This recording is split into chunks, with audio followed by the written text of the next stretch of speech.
اعوذ باللہ من الشیطان الرجیم بسم اللہ الرحمن الرحیم السلام علیکم ورحمۃ اللہ وبرکاتہ۔ ناظرین، ایک اور ویڈیو کے ساتھ آج آپ کی خدمت میں آپ کا میزبان قادر بخش کلہوڑو دوبارہ حاضر ہے۔ ناظرین، جو کوئی استغفار کو لازم پکڑے، اللہ تعالیٰ اس کے لیے ہر تنگی میں آسانی، ہر غم سے دوری کا سامان پیدا فرمائے گا اور اسے ایسی جگہ سے رزق نصیب فرمائے گا جہاں اس کا گمان بھی نہ ہوگا۔ استغفار یا استغفر اللہ ہے ایک بہت محبوب کلمہ ہے جو اللہ تعالیٰ کی رحمت کو قریب لاتا اور انسان کے نامہ اعمال کو ہلکا کرنے کے ساتھ ساتھ بے شمار برکتوں اور فضیلتوں کا باعث بنتا ہے۔ ناظرین، آپ کو آج کی اس ویڈیو میں ہم استغفار کی فضیلت، اس کے فوائد اور اس کی وجہ سے رونما ہونے والے معجزات اور واقعات کے بارے میں بتائیں گے کہ کس طرح سے استغفار زندگیاں بدلنے کا باعث بنتا ہے، اور یہ ایسا ذکر ہے جس کا ورد کرنے کے بے شمار فوائد بھی ہیں۔ یہ ایسا عمل ہے جس پر اللہ تعالیٰ نے اپنی عزت و جلال کی قسم کھائی ہے۔ مزید آپ کو قرآن و حدیث کے حوالہ جات سے بھی بتائیں گے کہ اس ورد کی کس قدر تاکید بیان ہوئی ہے، یہ ایک چھوٹا سا کلمہ کتنا جادوئی اثر رکھتا ہے، اس سے بھی آج کی اس ویڈیو میں ہم آپ کو آگاہ کریں گے۔ ہم امید کرتے ہیں کہ یہ ویڈیو دیکھنے کے بعد آپ بھی اپنی روزمرہ کی زندگی میں اس کو اپنا کر اللہ کی قربت حاصل کریں گے۔ آپ سے گزارش بس اتنی سی ہے کہ ویڈیو کو آخر تک ضرور دیکھیے۔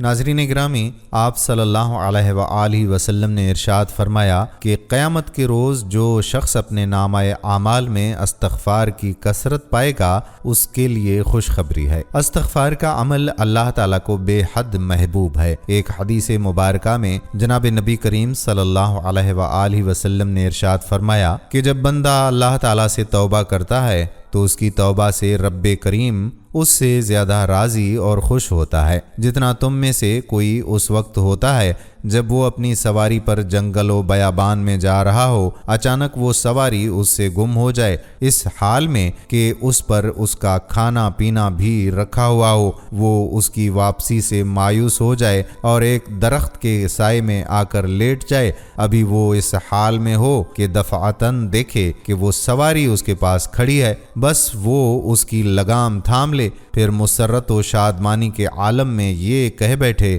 اے اللہ، اے اللہ، آپ میرے بندے اور میں آپ کا رب، یعنی خوشی کے باعث غلط جملہ کہہ دے۔ جناب رسول صلی اللہ علیہ وآلہ وسلم نے اپنے مبارک عمل سے بھی امت کو استغفار کی طرف متوجہ فرمایا ہے۔ ایک حدیث میں ارشاد فرمایا، اے لوگو، اللہ کے سامنے توبہ کرو، بے شک میں بھی دن میں 100 مرتبہ توبہ کرتا ہوں۔ حضرت عبداللہ بن عمر رضی اللہ تعالی عنہما فرماتے ہیں کہ ایک مجلس میں آپ سے 100 مرتبہ استغفار کا یہ کلمہ پڑھنا شمار کیا کرتے تھے۔ بعض لوگ یہ کہتے ہوئے سنائی دیتے ہیں کہ ہم توبہ کے باوجود گناہوں سے باز نہیں آ رہے، تو پھر ایسی توبہ اور ایسے استغفار کا بھلا کیا فائدہ؟ حالانکہ حدیث مبارکہ میں رسول اللہ صلی اللہ علیہ وآلہ وسلم نے ارشاد فرمایا کہ جو شخص استغفار کرتا رہے اسے گناہ پر اصرار کرنے والا نہیں سمجھا جائے گا، اگرچہ دن میں 70 مرتبہ وہ اس گناہ کا ارتکاب کیوں نہ کرے۔ ناظرین، مذکورہ حدیث مبارکہ کی تشریح میں حضرات علماء کرام فرماتے ہیں کہ گناہ پر اصرار کرنے والا وہ ہے جو استغفار نہ کرے اور گناہ پر شرمندہ بھی نہ ہو۔ ابن الملک رحمۃ اللہ علیہ فرماتے ہیں کہ جو کوئی مصیبت اور گناہ کا کام کرے اور اس کے بعد استغفار کر لے اور اظہار ندامت سے کام لے، وہ برائی پر اصرار کرنے سے نکل گیا۔ دوستو، انسان ہونے کے ناطے ہم دن میں ہزار ایسے گناہ کر جاتے ہیں جن سے خود بھی بے خبر رہتے ہیں یا پھر ان گناہوں کو ہلکا لیتے ہیں، جبکہ کسی گناہ کو ہلکا یا کم سمجھنا بہت ہی بڑی غلطی ہوا کرتی ہے۔ گناہوں پر شرمسار ہونا، اپنی لغزش کا اقرار کرنا اور اپنے جرم کا اعتراف کرنا وہ مبارک اور بابرکت عمل ہے جس کا توڑ شیطان کے پاس نہیں۔ امام اوزائی رحمۃ اللہ علیہ فرماتے ہیں کہ ابلیس نے اپنے چیلوں سے کہا کہ تم انسانوں کو کس طرح گمراہ کرتے ہو؟ وہ کہنے لگے کہ ہم ہر طریقے اور ہر جہت سے انہیں گمراہ کرتے ہیں۔ ابلیس نے جواب میں کہا کہ کیا استغفار کے بارے میں بھی تم نے انہیں گمراہ کیا ہے؟ یہ سن کر ابلیسی گماشتوں نے کہا کہ استغفار تو وہ عمل ہے جو توحید باری تعالیٰ کے ساتھ جڑا ہوا ہے، اس پر ہمارا زور کیسے چل سکتا ہے؟ ابلیس نے کہا کہ میں انسانوں کے درمیان ایسی چیز پھیلاؤں گا جس پر انہیں استغفار کرنے کی نوبت نہیں آئے گی۔ امام اوزاعی رحمۃ اللہ علیہ فرماتے ہیں کہ شیطان نے انسانوں میں خواہشات اور تمناؤں کو پھیلایا جسے کوئی گناہ نہیں سمجھتا اور اس پر استغفار بھی نہیں کرتا۔ حضرت ابو سعید خضری رضی اللہ تعالی عنہ کی روایت ہے کہ جناب نبی کریم سرکار دو عالم صلی اللہ علیہ وآلہ وسلم نے ارشاد فرمایا، شیطان نے حق تعالی سے کہا تھا کہ اے میرے رب، تیری عزت کی قسم، میں ہمیشہ تیرے بندوں کو گمراہ کرتا رہوں گا جب تک ان کی روحیں ان کے جسموں میں موجود رہیں گی۔ جواب میں اللہ رب العالمین نے ارشاد فرمایا، میری عزت کی قسم، میرے جلال کی قسم، میرے بلند مرتبے کی قسم، جب تک میرے بندے مجھ سے مغفرت طلب کرتے رہیں گے میں انہیں معاف کرتا رہوں گا۔ ناظرین، کسی شخص نے مولا علی علیہ السلام کے سامنے بلند آواز سے استغفر اللہ کہا تو آپ نے اسے فرمایا کہ کچھ معلوم بھی ہے کہ استغفار کیا ہے؟ استغفار بلند منزلت لوگوں کا مقام ہے اور یہ ایک ایسا لفظ ہے جو 6 باتوں پر حاوی ہے۔ اول یہ کہ جو ہو چکا اس پر نادم ہو، دوسرا یہ کہ ہمیشہ کے لیے اس کے مرتکب نہ ہونے کا پکا ارادہ کر چکا ہو، تیسرا یہ کہ مخلوق کے حق ادا کرنا یہاں تک کہ اللہ کے حضور میں اس حالت میں پہنچو کہ تمہارا دامن پاک اور صاف ہو اور تم پر کوئی مواخذہ نہ ہو، چوتھا یہ کہ جو فرائض تم پر عائد کیے ہوئے تھے اور تم نے انہیں ضائع کر دیا تھا انہیں اب پورے طور پر بجا لاؤ، پانچواں یہ کہ جو گوشت حرام سے نشو نما پاتا رہا ہے اس کو غم اور اندوہ سے پگھلاؤ یہاں تک کہ کھال کو ہڈیوں سے ملا دو کہ پھر سے ان دونوں کے درمیان نیا گوشت پیدا ہو، اور چھٹا یہ کہ اپنے جسم کو اطاعت کے رنج سے آشنا کرو جس طرح اسے گناہ کی شیرنی سے لذت اندوز کیا ہے، اور پھر کہو استغفر اللہ۔ ناظرین، اس فرمان سے یہ مطلب ہرگز نہیں لیا جائے گا کہ استغفار نہیں پڑھنا چاہیے یا بلند آواز میں استغفار پڑھنے میں کوئی برائی ہے، بلکہ یہ فرمان استغفار اور استغفار پڑھنے والے کا صحیح مقام پہچاننے اور قول میں صادق ہونے کا تقاضا کرتا ہے۔ اس فرمان میں اس جانب اشارہ ہے۔ استغفار ایک ایسا عمل ہے جس پر وعدہ خداوندی ہے کہ امت عذاب سے محفوظ رہے گی۔ آج ہم جو طرح طرح کے عذابات کا شکار ہیں، اس کی وجہ یہ ہے کہ ہم اللہ تعالیٰ سے سچے دل سے معافی اور استغفار نہیں کرتے، کیونکہ اگر ہم گناہوں کے بعد سچے دل سے استغفار کرتے رہیں تو ہم اس طرح کے پریشان کن حالات سے ہرگز دوچار نہ ہوتے، کیونکہ قرآن پاک میں ارشاد خداوندی ہے، اور اللہ تعالیٰ ہرگز نہ عذاب کرتا ان پر جب تک تو رہتا ان میں، اور اللہ ہرگز نہ عذاب کرے گا ان پر جب تک وہ معافی مانگتے رہیں گے۔ حضرت علی علیہ السلام کا ارشاد ہے کہ عرض کائنات میں 2 امان دیے گئے ہیں، زمین کے 2 امان میں سے ایک تو اٹھا لیا گیا اور وہ رسول اللہ صلی اللہ علیہ وآلہ وسلم کی ذات گرامی ہے، اور دوسرا باقی رہ گیا اور وہ استغفار ہے، اس کو مضبوط پکڑ لو۔ معلوم ہوا کہ امت جب تک استغفار کرتی رہے گی اللہ تعالیٰ کے عذاب سے محفوظ رہے گی۔ اس کی مزید تائید اس حدیث شریف سے ہوتی ہے کہ مسند احمد میں حضرت فضالہ بن عبیدہ رضی اللہ تعالی عنہ حضور اقدس صلی اللہ علیہ وآلہ وسلم کا ارشاد نقل کرتے ہیں کہ بندہ عذاب خداوندی سے امن میں ہے جب تک کہ وہ استغفار کرتا رہے۔ معلوم ہوا کہ ہمیں ہر وقت استغفار یعنی گناہوں سے معافی مانگتے رہنا چاہیے۔ ناظرین، حضرت بکر بن عبداللہ المازنی جو اپنے وقت کے فقیہ تھے اور ابتدائی تابعین میں سے تھے، وہ کہیں راستے میں چل رہے تھے، ان کے آگے آگے ایک لکڑہارا چل رہا تھا اور کہتا رہتا تھا الحمدللہ استغفر اللہ۔ تو حضرت بکر بن عبداللہ نے اس سے کہا کہ کیا تو اس کے علاوہ اور کوئی دوسری چیز نہیں جانتا؟ لکڑہارے نے کہا کہ کیوں نہیں، میں حافظ قرآن ہوں اور بہت ساری باتیں جانتا ہوں، لیکن انسان گناہ اور فضل و انعام کے مابین ادھر ادھر رخ بدلتا رہتا ہے، اس لیے میں اللہ تعالیٰ سے اپنے گناہوں کی بخشش مانگتا ہوں اور اس کے فضل و انعام کے لیے اس کا شکر اور تعریف کرتا ہوں۔ تو بکر بن عبداللہ نے کہا کہ بکر نادان رہا اور لکڑہارا حقیقت کو پا گیا۔ ناظرین، استغفار ایک بہت بڑی عبادت ہے جس کا شرف اللہ سبحانہ و تعالی نے اپنے بندوں کو عطا کیا ہے۔ اللہ تعالیٰ کے نبی مکرم حضرت محمد صلی اللہ علیہ وآلہ وسلم نے خود اپنے اوپر استغفار کو لازم کر رکھا تھا، تو پھر دیگر مسلمانوں کا کیا حال ہوگا؟ استغفار کرنے والوں کو اللہ کی محبت ملتی ہے، اور اللہ مغفرت مانگنے والوں کو اور استغفار کرنے والوں پر بہت بڑا ہی کرم فرمانے والا ہے۔ استغفار کے معنی مغفرت کی طلب کے ہیں، اور مغفرت کے معنی گناہوں کی پردہ پوشی اور ان کے شر سے بچاؤ ہے۔ بندہ اللہ سے استغفار کرتا ہے کہ اللہ دنیا میں اس کے گناہ پر پردہ ڈال دے اور اس کا گناہ اس کی فضیحت کا سبب نہ بنے، آخرت میں بھی اس کو ظاہر نہ کرے اور اپنی رحمت اور عفو سے اس کا گناہ معاف فرما دے۔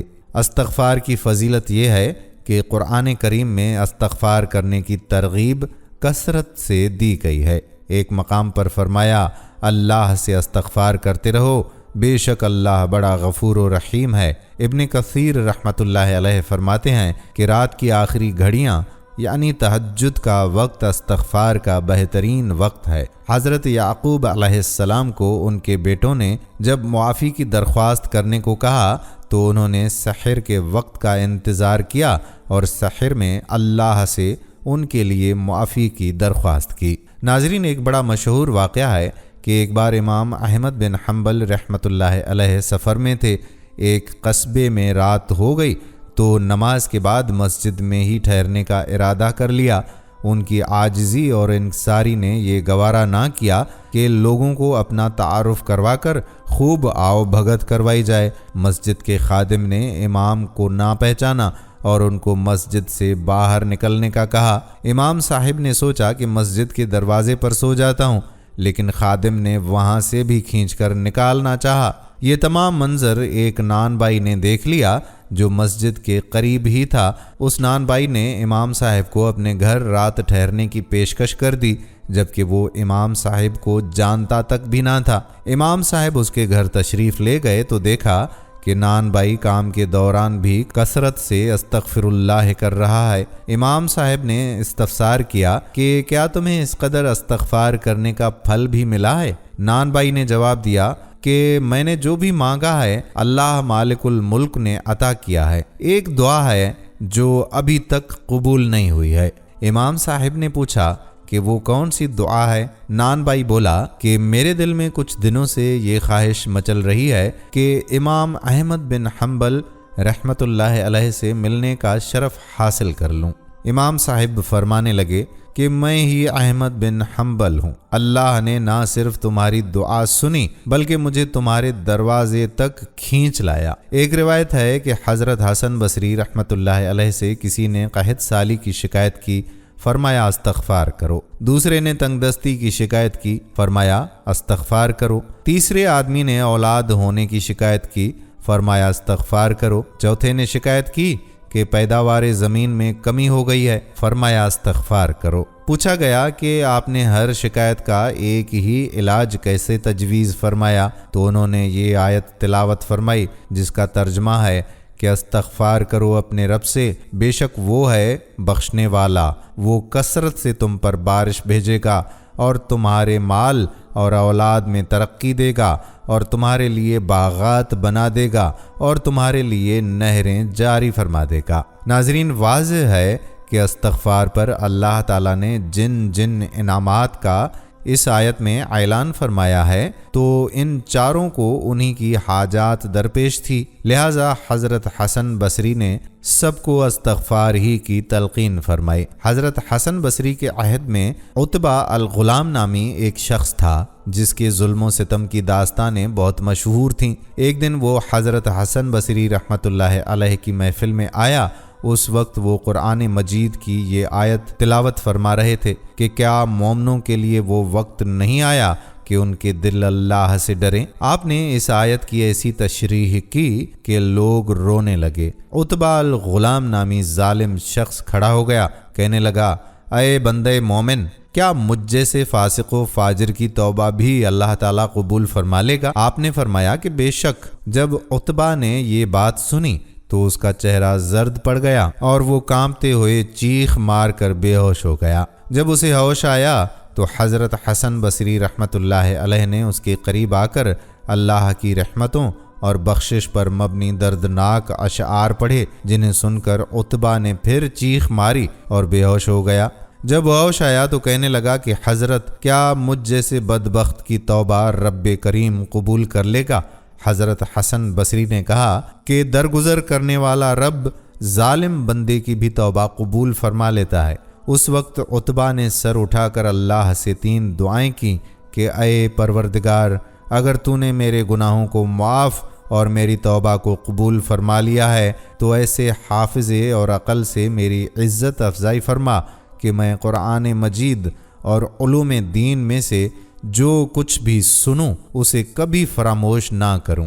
اے پروردگار، مجھے ایسی آواز عنایت فرما کہ میری قرأت کو سن کر سخت سے سخت دل بھی موم ہو جائے، اور اے پروردگار، مجھے رزق حلال عطا فرما اور ایسے طریقے سے دے جس کا میں تصور بھی نہ کر سکوں۔ اللہ تعالیٰ نے عتبہ کی 3 دعائیں قبول فرما لیں۔ اس کا حافظہ اور فہم و فراست حیرت انگیز طور پر بڑھ گئی اور آواز میں ایسی رقت پیدا ہو گئی کہ جب وہ قرآن مجید کی تلاوت کرتا تو ہر سننے والا گناہوں سے تائب ہو جاتا، اور اس کے گھر میں ہر روز 1 پیالہ شوربے کا اور 2 روٹیاں رزق حلال سے پہنچ جاتیں، اور کسی کو معلوم نہیں تھا کہ یہ کون رکھ جاتا ہے۔ اس حکایت سے یہ سبق ملتا ہے کہ گناہ سے توبہ کرنے والا بے گناہ کی مانند ہوتا ہے، کیونکہ گناہ کی حقیقت ہے کہ رب سے دوری اور توبہ کی حقیقت ہے رب سے قربت اور نزدیکی۔ لہٰذا جو شخص سچے دل سے توبہ کر لیتا ہے وہ اللہ کے قریب ہو جاتا ہے۔ ناظرین، حضرت حسن بصری رحمۃ اللہ علیہ فرماتے ہیں کہ ایک دن میں ایک عابد نوجوان کے ہمراہ بصرہ کے بازاروں اور گلیوں میں چکر لگا رہا تھا کہ ہم ایک طبیب کے پاس پہنچے جو کرسی پر بیٹھا ہوا تھا۔ اس کے سامنے مرد، عورتیں، بچے ہاتھ میں بوتلیں لیے کھڑے تھے۔ ان بوتلوں میں پانی تھا اور ان میں سے ہر ایک حکیم صاحب سے اپنی بیماری کا علاج دریافت کر رہا تھا۔ یہ نوجوان حکیم کی طرف بڑھا اور کہنے لگا کہ حکیم صاحب، کیا آپ کے پاس کوئی ایسی دوا بھی ہے جو گناہوں کو دھو ڈالے اور دلوں کی بیماریاں ٹھیک کر دے؟ حکیم صاحب نے کہا، جی ہاں۔ تو نوجوان نے کہا کہ اچھا، پھر مجھے دیجئے۔ حکیم صاحب نے کہا کہ 10 چیزیں مجھ سے حاصل کر لے۔ تواضع کے درخت کی جڑوں کے ساتھ فقر کے درخت کی جڑیں لے لے اور توبہ کا ہیلا اس میں ڈال دے، پھر اس کو رضا کی کھرل میں ڈال دے، پھر قناعت کے ہاون دستے سے اسے کاٹ دے، پھر اس کو تقویٰ کی دیگ میں ڈال دے اور حیا کا پانی اس میں ملا دے اور محبت کی آگ سے اسے جوش دے دے، اور پھر شکر کے پیالے میں اس کو نکال دے اور امید کے پنکھے سے اس کو ہوا دے، یعنی ٹھنڈا کر، پھر اس کو حمد کے چمچے سے پی لے۔ جب آپ اس طرح کر لیں گے تو دنیا اور آخرت کی ہر بیماری اور ہر مصیبت سے آپ کو فائدہ ہو جائے گا۔ فائدہ ہی نہ ہوگا بلکہ بیماریاں بھی دور ہو جائیں گی۔ ناظرین، حضرت ابراہیم بن ادہم رحمۃ اللہ علیہ سے پوچھا گیا کہ اللہ تعالیٰ کا ارشاد ہے کہ ادعونی استجب لکم، مجھے پکارو میں قبول کروں گا، لیکن ہم دعا مانگتے ہیں وہ قبول نہیں ہوتی۔ فرمایا، دعائیں کیسے قبول ہوں؟ تمہارے دلوں کی 10 چیزیں مر گئی ہیں۔ نمبر 1، تم نے اللہ تعالیٰ کو پہچان لیا لیکن اس کا حق ادا نہیں کیا۔ نمبر 2، تم نے اللہ تعالیٰ کی کتاب پڑھی لیکن اس پر عمل نہ کیا۔ نمبر 3، ابلیس ملعون سے دشمنی کا دعویٰ تو کیا لیکن اس سے دوستی کر لی۔ نمبر 4، پیغمبر صلی اللہ علیہ وآلہ وسلم کے ساتھ محبت کا دعویٰ تو کیا لیکن ان کی نسبت کو یکسر چھوڑ دیا۔ نمبر 5، جنت کی محبت کا دعویٰ تو کیا لیکن اس کے لیے عمل نہ کیا۔ نمبر 6، جہنم سے خوف کا دعویٰ تو کیا لیکن گناہوں سے باز نہ آئے۔ نمبر 7، موت کے حق ہونے کا دعویٰ تو کیا لیکن اس کی تیاری نہ کی۔ نمبر 8، دوسروں کے عیوب تلاش کرنے میں تو مشغول ہو گئے، اپنے عیوب کی اصلاح چھوڑ دی۔ نمبر 9، اللہ تعالیٰ کا دیا ہوا رزق کھاتے ہیں لیکن شکر کرنا چھوڑ دیا۔ نمبر 10، مردوں کو اپنے ہاتھوں سے دفن کرتے ہیں لیکن عبرت حاصل نہیں کرتے۔ ناظرین، اللہ کا عذاب بہت سخت ہے، لیکن اگر اپنے گناہوں کی وجہ سے انسان کسی آزمائش میں آ جائے تو اس کے ختم کرنے کا بھی اللہ تبارک و تعالی نے طریقہ بتا دیا ہے، جو حضرت نوح علیہ السلام کی زبانی قرآن پاک میں بیان فرمایا کہ انہوں نے کہا اپنے رب کے حضور استغفار کرو، وہ تمہیں 5 نعمتیں دے گا اور یقین رکھنا کہ وہ معاف ضرور کرے گا، کیونکہ وہ بہت زیادہ معاف کرنے والا ہے۔ وہ 5 نعمتیں یہ ہیں: نمبر 1، آسمان سے تم پر موسلا دھار بارش برسائے گا۔ نمبر 2، تمہارے مال کے ذریعے۔ نمبر 3، اولاد کے ذریعے مدد کرے گا۔ نمبر 4، تمہیں باغات عطا فرمائے گا۔ نمبر 5، اور نہریں عطا فرمائے گا۔ ناظرین، پتہ چلا کہ استغفار پر اللہ تبارک و تعالی آسمان و زمین اور اس کے درمیان کی نعمتیں انسان کو عطا فرماتا ہے۔ ملاحظہ فرمائیں کہ پہلی نعمت کا تعلق آسمان سے بتایا، دوسری اور تیسری کا تعلق آسمان و زمین کے درمیان سے بتایا، اور چوتھی اور پانچویں کا تعلق زمین سے بتایا، جس کا واضح مطلب یہ ہے کہ آسمان و زمین اور اس کے درمیان کی نعمتیں اللہ تعالیٰ استغفار کی برکت سے عطا فرمائے گا۔ اب استغفار سے 5 نعمتیں مل رہی ہیں، لیکن ہماری جو پوری زندگی کی ضروریات ہیں، جسے ہم اپنے نعروں میں ذکر کرتے ہیں، یعنی روٹی، کپڑا اور مکان، وہ صرف اس میں ایک اموال سے متعلق ہے۔ اس کے علاوہ کی نعمتیں مال کے ذریعے حاصل نہیں کی جا سکتی، اس لیے مصنوعی بارشیں اب تک کارآمد نہیں بنی، بلکہ اسے صرف سازشوں اور دیگر کاموں کے لیے استعمال کیا گیا ہے، اور نہ ہی اولاد مال کے ذریعے حاصل کی جا سکتی ہے۔ جب تک اللہ تعالیٰ نہ چاہے اولاد نہیں مل سکتی۔ بچوں کا گود لینا اولاد کی نعمت کی طرح نہیں ہے، غرض انسان اولاد کی نعمت مال کے ذریعے حاصل نہیں کر سکتا، اس لیے یہ کہنا بیجا نہیں ہے کہ اولاد خالص اللہ کا فضل ہے جو مال کے ذریعے حاصل نہیں ہو سکتا۔ چوتھی چیز باغات ہیں، یعنی زمین کو اللہ تعالیٰ زرخیزی نصیب فرمائے گا۔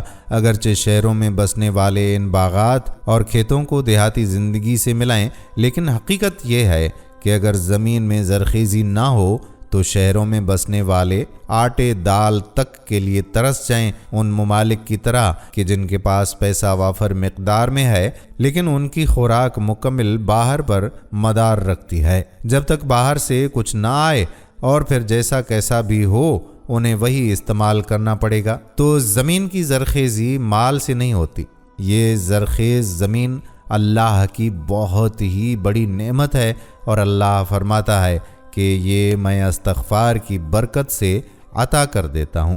5ویں چیز جس کا تذکرہ ہے وہ نہریں ہیں۔ سمندر اگرچہ بہت بڑا ہے اور دنیا کے ایک بہت بڑے حصے پر غالب بھی ہے، لیکن زمینی فوائد جتنے نہروں کے پانی سے حاصل کیے جاتے ہیں اس قدر سمندر کے پانی سے نہیں کیے جا سکتے۔ بعض حضرات نے تو اس دور کی جنگوں کو ہی میٹھے پانی سے جوڑ دیا ہے کہ اس وقت دنیا کی ایک بڑی جنگ میٹھے پانی کی وجہ سے ہوگی۔ اس سے حاصل ہونے والے معدنیات جو اس دور کے نظام کو چلانے کے لیے ضروری سمجھے جاتے ہیں، وہ سب کچھ اس میٹھے پانی سے ملائے جاتے ہیں، اور یہ نعمت اللہ تعالیٰ فرماتا ہے کہ میں استغفار کی برکت سے عطا کر دوں گا۔ غرض یہ کہ آسمان و زمین اور اس کے درمیان کی نعمتوں کو اللہ تعالیٰ نے استغفار کے ساتھ جوڑ دیا ہے، اور وجہ اس کی یہ ہے کہ زمین میں جو فساد برپا ہے وہ اللہ کی نافرمانی کی وجہ سے ہے۔ اگر ایک مسلمان اللہ تعالیٰ کے احکامات کی مخالفت کرتا ہے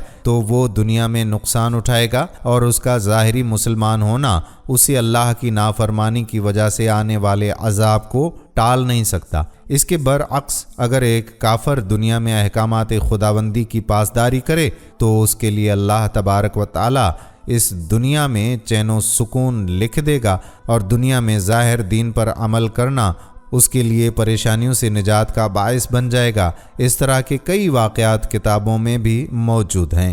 ڈاکٹر عمر عبدالکافی نے بتایا کہ ایک دن وہ ایک مسجد میں جمعے کا خطبہ دے رہے تھے۔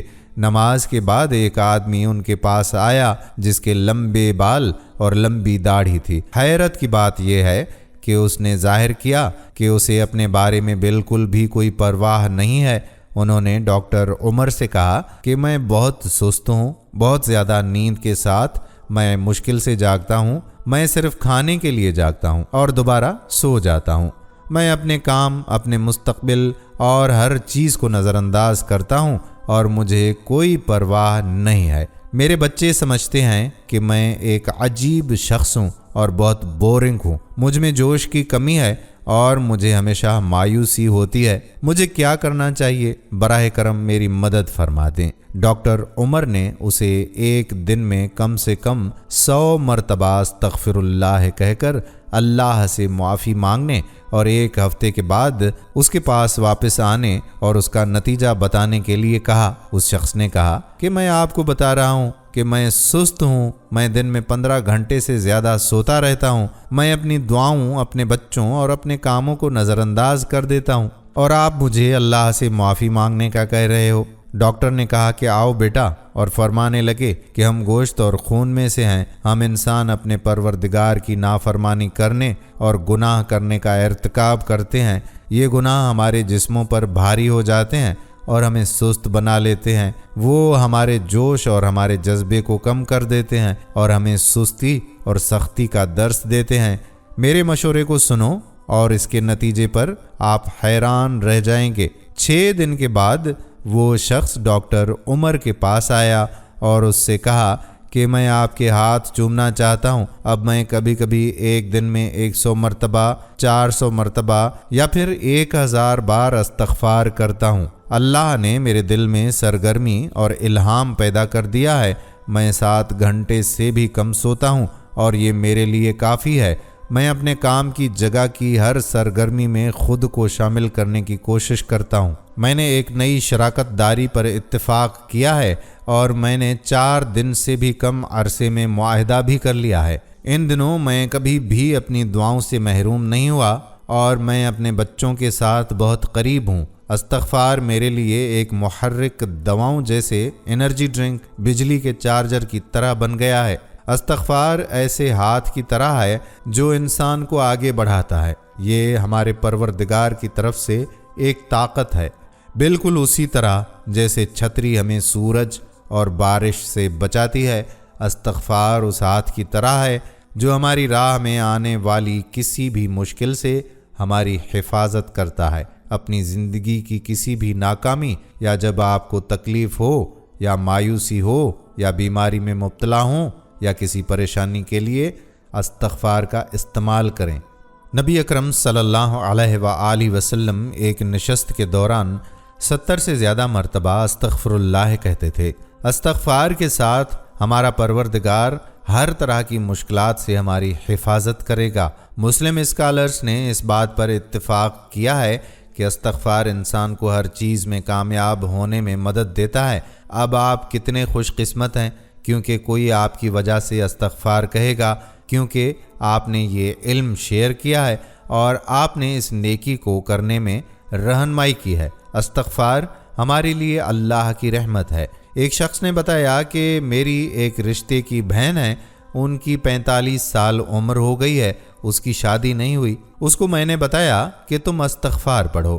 والدین کی وفات ہو گئی تو یہی گھر میں بڑی تھی، پہلے اس نے چھوٹوں کی شادی کی اور پھر خود رہ گئی۔ میرے کہنے پر اس نے صرف استغفار پڑھا۔ آپ یقین کریں کہ اس کی زندگی میں اتنا اچھا آدمی آیا کہ جس کا گمان نہ تھا، تہجد گزار اور اس سے 1 سال بڑا ہے، اور اس کی پہلے شادی ہوئی تھی، بیوی فوت ہو گئی، بچے نہیں تھے۔ بہترین گھر صرف استغفار کی برکت سے۔ اسی لڑکی جس کی شادی ہوئی تھی، اس کا اب بچہ نہیں ہو رہا تھا اور اسے پھر میں نے استغفار پڑھنے کا کہا۔ اس نے اب استغفار پڑھنا شروع کر دیا۔ اس کو اللہ تعالیٰ نے امید لگائی لیکن اس نے استغفار چھوڑ دیا۔ میں نے اس کو کہا کہ آپ کی اس عمر میں شادی ہوئی ہے اور اب اللہ نے اس عمر میں آپ کو امید لگائی ہے، آپ لوگوں کو مت بتائیں۔ لیکن اس نے میری بات پر عمل نہ کیا اور کسی کی نظر لگی اور بچہ ضائع ہو گیا کیونکہ اس نے پڑھائی چھوڑ دی تھی۔ اس نے استغفار پڑھنا بالکل ہی چھوڑ دیا تھا، نماز نہیں چھوڑی، نماز کی وہ بچپن ہی سے پابند ہے۔ میں نے اسے کہا کہ باجی آپ استغفار نہیں پڑھتی۔ اس نے کہا کہ میں نے استغفار پڑھنا واقعی چھوڑ دیا تھا۔ میں نے ان سے کہا کہ آپ نے استغفار پڑھنا ختم کر دیا؟ تو آپ شکر شروع کر دیں۔ میں نے آپ سے کہا تھا تاکہ یہ نعمت آپ کے پاس قائم رہے۔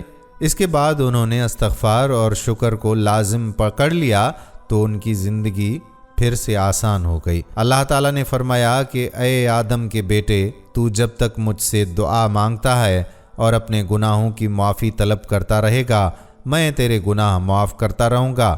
اگر تو زمین کے برابر گناہ لے کر آئے تو نے میرے ساتھ کسی کو شریک نہ کیا ہو تو میں زمین کے برابر ہی تیرے لیے معافی لے کر آؤں گا۔ عرش کو اٹھانے والے فرشتے ایمان والوں کے لیے استغفار کرتے ہیں اور ان کے لیے بخشش کی دعا کرتے ہیں جو لوگ توبہ کریں۔ استغفر اللہ کرنے سے اللہ تعالیٰ عذاب نہیں دیتا۔ اللہ تعالیٰ جنت میں آدمی کا درجہ بلند فرماتا ہے۔ آدمی عرض کرتا ہے کہ یا اللہ، یہ درجہ مجھے کیسے ملا؟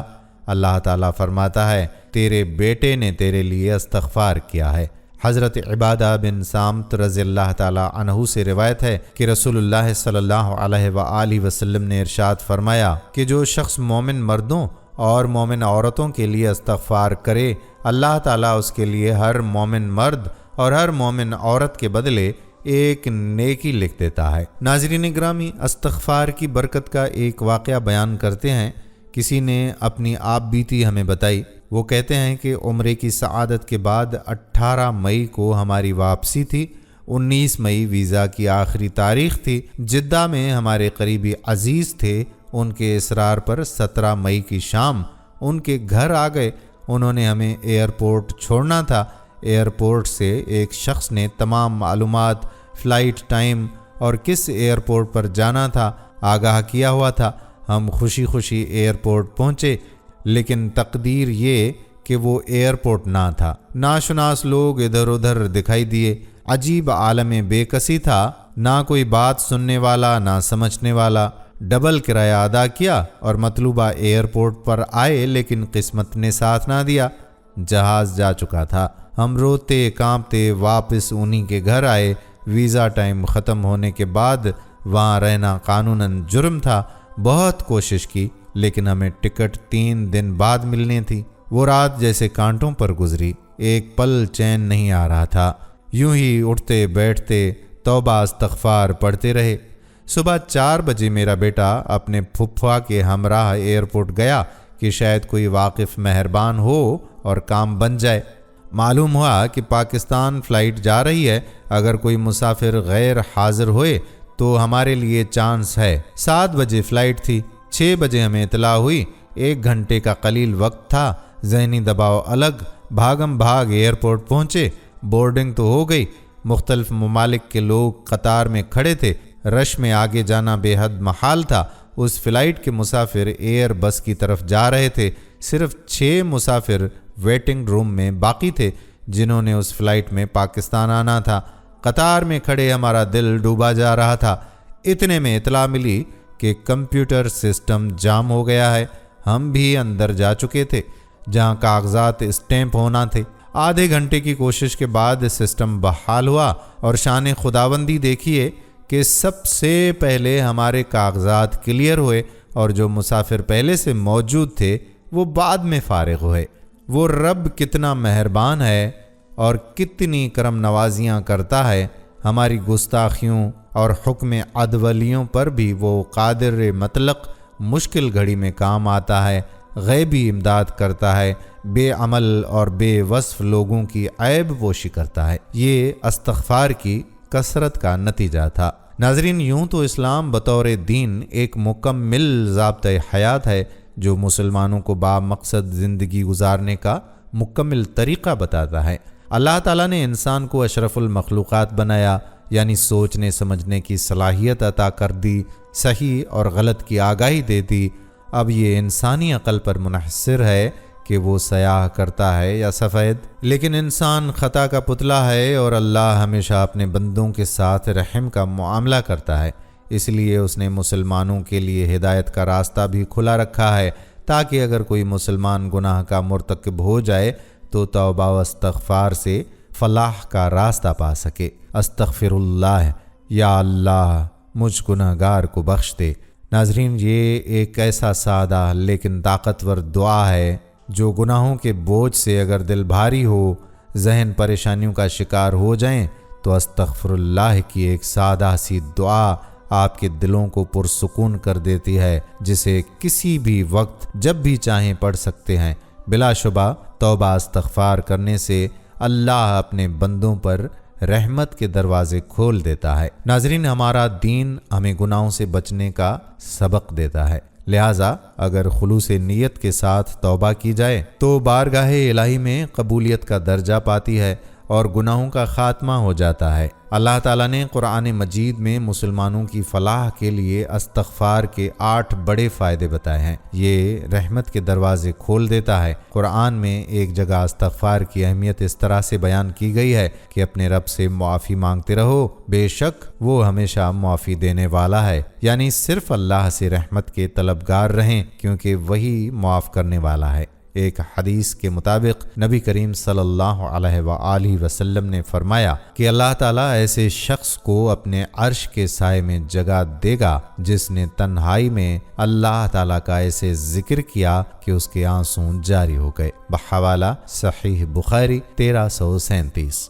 ناظرین، آج کے اس دور میں لوگ دولت کمانے کی دھن میں اس قدر غافل ہو چکے ہیں کہ وہ اسلام اور اللہ کے ساتھ اپنے فرائض کو بھولتے جا رہے ہیں۔ وہ یہ بھی بھول بیٹھے ہیں کہ توبہ کرنے کے لیے کچھ وقت نکالنا ضروری ہے، کیونکہ اس کی برکت سے اللہ رزق، مال اور دولت اور اولاد میں اضافہ کرتا ہے، اور اس بات کا ذکر قرآن مجید میں بھی کیا گیا ہے۔ خلوص دل سے اللہ کی بارگاہ میں معافی طلب کرنے سے دعا کو قبولیت کا شرف حاصل ہوتا ہے۔ کسی مومن کے لیے دعا سے بہتر اور کوئی چیز نہیں ہے۔ وہ جو کچھ اپنے رب سے مانگتا ہے، جس بھی چیز کی امید رکھتا ہے، ایک دن اس کا رب اسے نوازے گا، کیونکہ بحیثیت مسلمان ہمارا یہ یقین ہے کہ صرف اللہ کے پاس یہ اختیار ہے کہ وہ ہماری دعائیں قبول کرنے پر قادر ہے۔ ناظرین، قرآن مجید میں اللہ پاک کا یہ وعدہ ہے، اللہ سے معافی طلب کرتے رہنے سے وہ رزق میں خیر و برکت ڈالتا ہے۔ مومن کے رزق میں یہ فراوانی ایک مخصوص مدت کے لیے ہوتی ہے۔ اس بات کی وضاحت اس طرح سے کی گئی ہے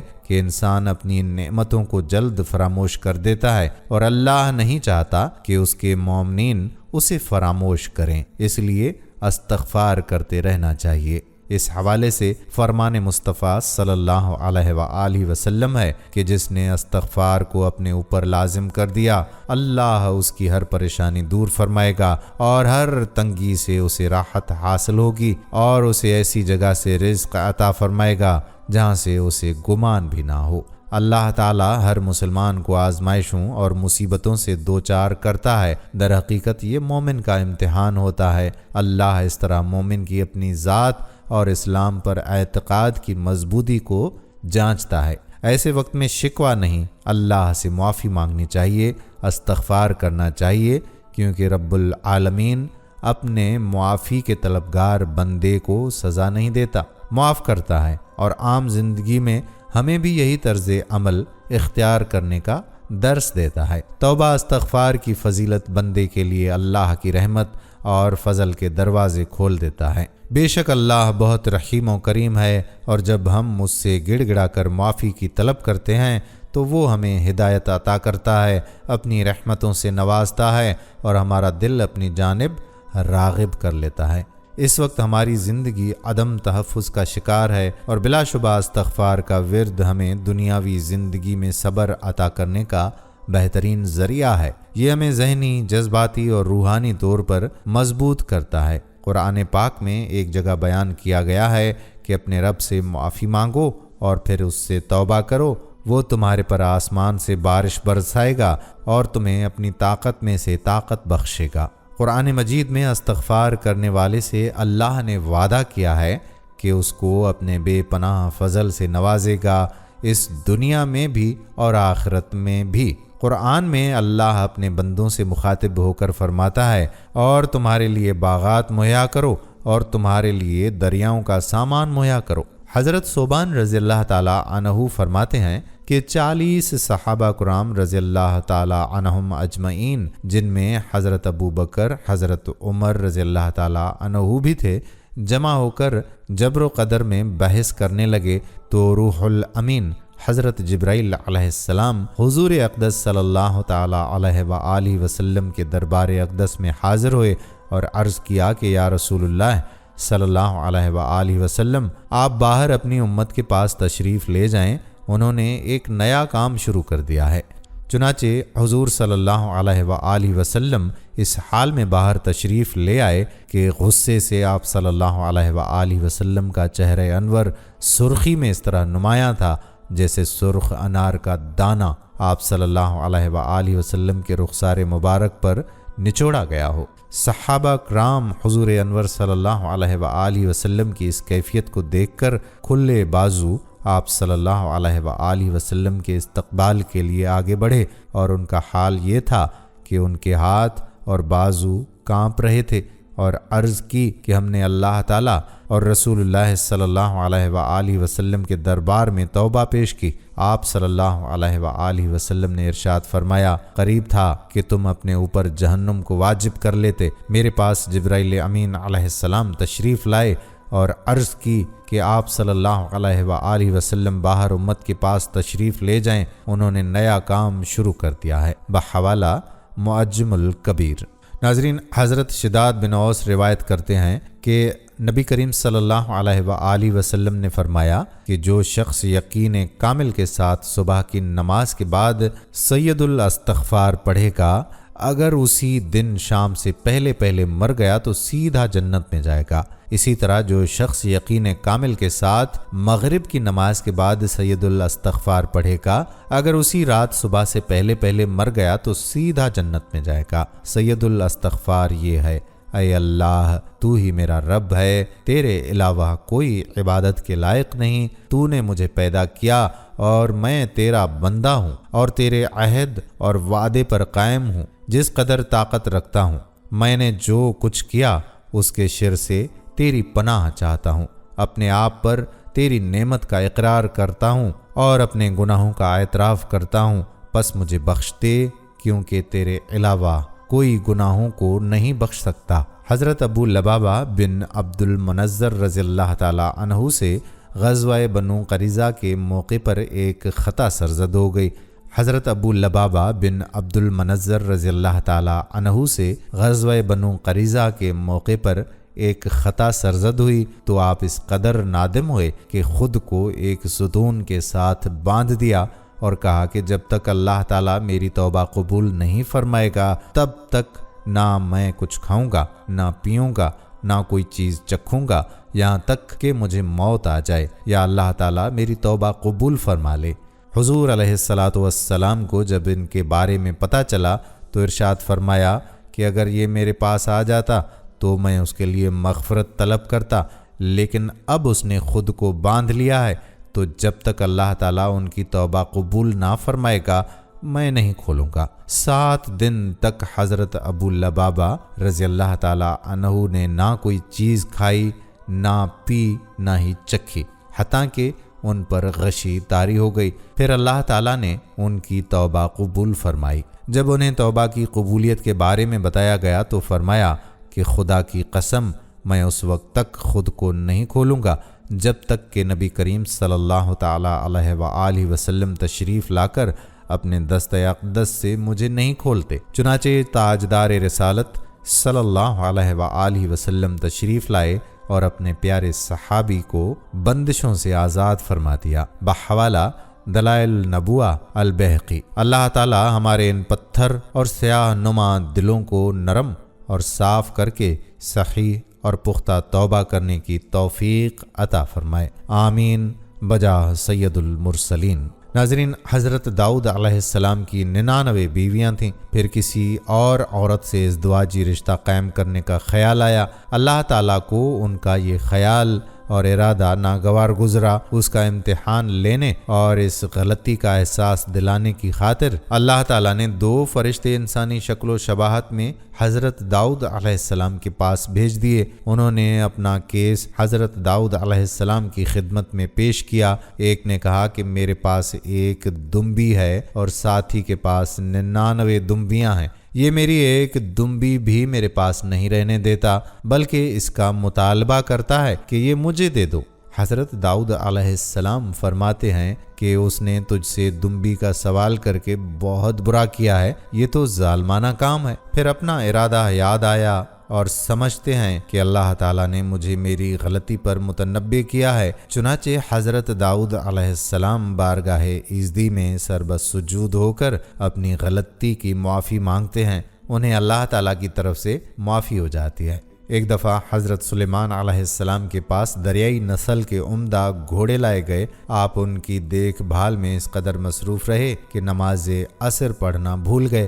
جب سورج غروب ہو گیا تو نماز یاد آئی۔ اب کیا تھا، انہوں نے گھوڑوں کو جن کی دیکھ بھال میں نماز عصر یاد نہ رہی اور فوت ہو گئی، اپنے ہاتھوں سے ذبح کیا اور اللہ تعالیٰ سے معافی مانگی کہ اے میرے پروردگار، مجھے معافی دیجیے اور مجھے ایسی سلطنت عطا کیجیے جو میرے بعد کسی کو نصیب نہ ہو۔ ایک قبطی اور ایک اسرائیلی کسی بات سے آپس میں جھگڑتے ہیں۔ حضرت موسیٰ علیہ السلام اسرائیلی کی حمایت کرتے ہوئے قبطی کو ایک مکہ مارتے ہیں جس سے وہ ہلاک ہو جاتا ہے۔ فوراً اپنی کوتاہی اور غلطی کا احساس پیدا ہوتا ہے اور اللہ تعالیٰ کی بارگاہ میں استغفار کرتے ہیں کہ اے میرے پروردگار، میں نے اپنی جان پر ظلم کیا، مجھے معافی دیجیے۔ اللہ تعالیٰ نے آپ علیہ السلام کو معاف فرما دیا۔ حضرت یونس علیہ السلام اپنی قوم کو واعظ و نصیحت کرتے ہیں، آخر قوم کی سرکشی اور طغیانی کو دیکھ کر مایوس ہو جاتے ہیں اور اذن الہی کے بغیر شہر چھوڑ کر چلے جاتے ہیں اور قوم کے لیے عذاب کی دعا کرتے ہیں۔ حضرت یونس علیہ السلام کی قوم عذاب کی خبر سن کر خوف زدہ ہو جاتی ہے، چنانچہ تمام مل کر بارگاہ الہی میں توبہ طائب ہوتے ہیں۔ اللہ تعالیٰ ان کی دعا قبول فرماتا ہے اور عذاب الہی ان سے ٹل جاتا ہے۔ ادھر حضرت یونس علیہ السلام اپنی غلطی کی بدولت لقمہ حوت بن جاتے ہیں اور اس کے پیٹ میں اللہ رب العزت کی بارگاہ عالی میں ان کے ساتھ معافی مانگتے ہیں۔ لا الہ الا انت سبحانک انی کنت من الظالمین۔ سورۃ الانبیاء۔ تیرے سوا کوئی عبادت کے لائق نہیں، تو پاک ہے، بے شک میں ہی ظالموں میں سے ہوں۔ 40 روز تک انہی الفاظ سے اپنے مالک حقیقی سے معافی مانگ رہے ہیں، پھر کہیں جا کر انہیں معافی ہوئی۔ حضرت صلی اللہ علیہ وآلہ وسلم کی ذات گرامی وہ ہستی ہے جس کے متعلق امت محمدیہ کا یہ عقیدہ ہے کہ آپ صلی اللہ علیہ وآلہ وسلم معصوم عن الخطا ہیں۔ آپ صلی اللہ علیہ وآلہ وسلم نے اپنی حیات مبارکہ کا ایک ایک لمحہ اطاعت اور عبادت الہی میں گزارا۔ گناہ کرنا تو کجا، آپ صلی اللہ علیہ وآلہ وسلم کے دل و دماغ میں گناہ کا کبھی تصور بھی پیدا نہیں ہوا۔ آپ صلی اللہ علیہ وآلہ وسلم ذکر کردہ استغفار کثرت سے پڑھا کرتے تھے۔ میں اللہ سے بخشش کی دعا کرتا ہوں، وہ اللہ جس کے بغیر کوئی عبادت کے لائق نہیں، اور وہ اللہ جو ہمیشہ زندہ اور قائم ہے، اور میں اس کی طرف توبہ کرتا ہوں۔ غرض یہ کہ تمام انبیاء علیہ السلام حتیٰ کہ حضرت محمد صلی اللہ علیہ وآلہ وسلم نے توبہ اور استغفار کو اپنا اوڑھنا اور بچھونا بنایا ہوا تھا، اور ہر وقت ان کی زبان مبارک سے استغفار کے کلمات ہی سنائی دیتے تھے۔ اس سے معلوم ہوتا ہے کہ استغفار اللہ تعالیٰ کی رضا کا سب سے بڑا ذریعہ ہے۔ انسان خواہ گناہوں میں ڈوبا ہوا ہو، جب بارگاہ عزدی میں سر جھکا کر رب کے الفاظ سے اپنے خالق حقیقی سے معافی مانگتا ہے تو اس کی رحمت کا بحیرہ بے کراں جوش میں آ کر اس کے گناہوں کے تمام خس و خاشاک کو بہا کر لے جاتا ہے، اور اللہ تعالیٰ ایسے شخص سے بے حد خوش ہوتا ہے۔ چنانچہ ایک حدیث شریف میں آتا ہے، اللہ تعالیٰ اپنے بندے کی توبہ سے اس شخص سے بھی زیادہ خوش ہوتا ہے جو ایک بے آب و گیاہ چٹیل میدان میں اترتا ہے، اس کے پاس سواری ہوتی ہے جس پر اس کا خورد و نوش کا سامان بندھا ہوا ہوتا ہے، وہ وہاں چند منٹ سستانے کی غرض سے لیٹ جاتا ہے۔ تھوڑی دیر کے بعد جب بیدار ہوتا ہے تو کیا دیکھتا ہے کہ اس کی اونٹنی بما سامان غائب ہو گئی ہے۔ اس کی تلاش میں جنگل کا کونا کونا چھانتا ہے، لیکن کہیں سے سراغ نہیں ملتا، حتیٰ کہ گرمی اور تشنگی سے مغلوب ہو کر اسی جگہ پر واپس آ جاتا ہے جہاں پہلے لیٹا ہوا تھا۔ وہاں پر مرنے کا فیصلہ کر لیتا ہے اور اپنا بازو سر کے نیچے رکھ کر لیٹ جاتا ہے۔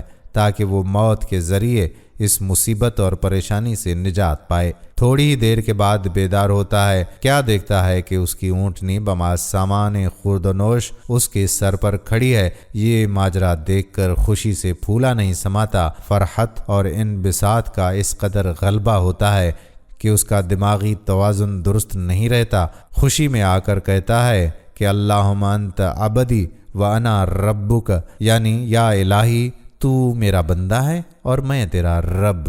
ویسے تو جس لمحہ اور جس ساعت انسان اللہ تعالیٰ کو یاد کرتا ہے اور پکارتا ہے تو وہ سنتا ہے اور مجیب الدعوات ہے، لیکن رات کا آخری ثلث اس کام کے لیے زیادہ مخصوص ہے۔ چنانچہ اللہ تعالیٰ نے اپنے بندوں کا ذکر کرتے ہوئے فرمایا کہ اللہ کے بندے ہنگام سحر اللہ تعالیٰ سے اپنے گناہوں کی معافی مانگتے ہیں۔ حضرت یعقوب علیہ السلام سے جب ان کی اولاد نے اپنی غلطی کی معافی چاہی تو جواب دیا کہ میں جلد ہی اپنے پروردگار سے تمہاری معافی کی درخواست کروں گا۔ چنانچہ مفسرین بیان کرتے ہیں کہ آپ علیہ السلام نے اپنی اولاد کی کوتاہی کی معافی کی درخواست ہنگام سحر بارگاہ عزدی میں پیش کی تھی۔ ایک روایت میں ہے کہ اللہ رب العزت رات کو دنیا والے آسمان پر تشریف فرما ہوتا ہے اور جب رات کا کوئی حصہ باقی رہ جائے تو آواز دیتا ہے کوئی سوال کرنے والا اسے میں دوں، ہے کوئی پکارنے والا میں اس کی دعا منظور کروں، ہے کوئی معافی مانگنے والا میں اسے معاف کروں۔ حضرت عبداللہ بن عمر رات کو نماز پڑھتے، جب رات کا آخری حصہ ہوتا تو آپ دعا اور استغفار میں مشغول ہو جاتے تھے۔ حضرت انس بن مالک فرماتے ہیں کہ ہمیں یہ حکم تھا کہ جب رات کو نماز پڑھیں تو صبح تک استغفار میں مشغول رہیں۔ انسان کے گناہ خواہ ریت کے ذروں کے برابر ہوں یا بحر بے کراں کے قطرات سے زیادہ ہوں تو بھی استغفار سے سب بخش دیے جاتے ہیں۔ چنانچہ نبی کریم صلی اللہ علیہ وآلہ وسلم نے ارشاد فرمایا کہ اللہ تعالیٰ کا فرمان ہے کہ اے ابن آدم، تو جب تک مجھ سے دعا کرے گا اور امید رکھے گا تیرے جو گناہ بھی ہوں گے معاف کر دوں گا، اور مجھے اس بات کی کوئی پرواہ نہیں۔ اے آدم کے بیٹے، اگر تیرے گناہ آسمان کی بلندیوں تک پہنچ جائیں پھر بھی تو مجھ سے معافی مانگے تو بھی میں تجھے گناہوں سے معافی دوں گا اور مجھے اس کی کوئی پرواہ نہیں۔ اے ابن آدم، اگر تو زمین کے برابر گناہ لایا ہے لیکن شرک نہ کیا تو میں اتنی ہی مغفرت اور بخشش لے کر تیرے پاس آؤں گا۔ جس طرح لوہا پانی میں پڑا رہنے سے زنگ خوردہ ہو جاتا ہے، اسی طرح انسانی قلوب گناہوں کی نجاست سے آلودہ ہونے کے باعث زنگ خوردہ اور سیاہی آلود ہو جاتے ہیں۔ ایسے وقت استغفار کی ریتی ہی اس زنگ کو دور کر کے چمکا سکتی ہے۔ چنانچہ حضرت کی ایک طویل حدیث ہے جس کے آخر میں یہ ذکر ہے، یعنی اگر انسان توبہ کر لے اور اپنے گناہوں سے معافی مانگے تو اس سے اس کا قلب چمک اٹھتا ہے۔ ناظرین گرامی، یہ تھی ہماری آج کی ویڈیو۔ ہم امید کرتے ہیں کہ آپ کو ہماری آج کی یہ ویڈیو پسند آئی ہوگی۔ اگر ویڈیو پسند آئی ہے تو اس ویڈیو کو لائک بھی کریں اور اپنے پیارے دوستوں کے ساتھ اسے شیئر بھی کریں۔ کمنٹس میں ہمیں بتائیں کہ کیا آپ نے مکمل ویڈیو دیکھی ہے۔